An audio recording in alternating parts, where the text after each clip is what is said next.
আসসালামু আলাইকুম। এটা হচ্ছে আমার নিজের ধানের জমি। এটা আমি নিজে রোপণ করছি। ফটিকছড়ি থানা, চট্টগ্রাম। আমার অনেক আশা, অনেক স্বপ্ন ছিল, জমিন ঘর করব, জমিন চাষ করব।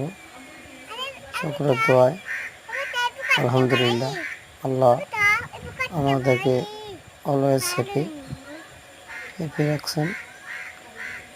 সকলে আমার জন্য দোয়া করবেন, আমার এই ছোট্ট পরিবারের জন্য দোয়া করবেন। আমার দুটি পুত্র সন্তান, একটি কন্যা সন্তান এবং আমি আমার স্ত্রী সহ আমার পরিবারের 5 জন, ছোট্ট পরিবার। ইতিপূর্বে জানেন আমার পরিবারের বাবা মা ভাই বোন কেউ বেঁচে নেই, আমি একা। সবাই আমাকে সহযোগিতা করবেন, লাইক কমেন্ট শেয়ার এবং সাবস্ক্রাইব করবেন।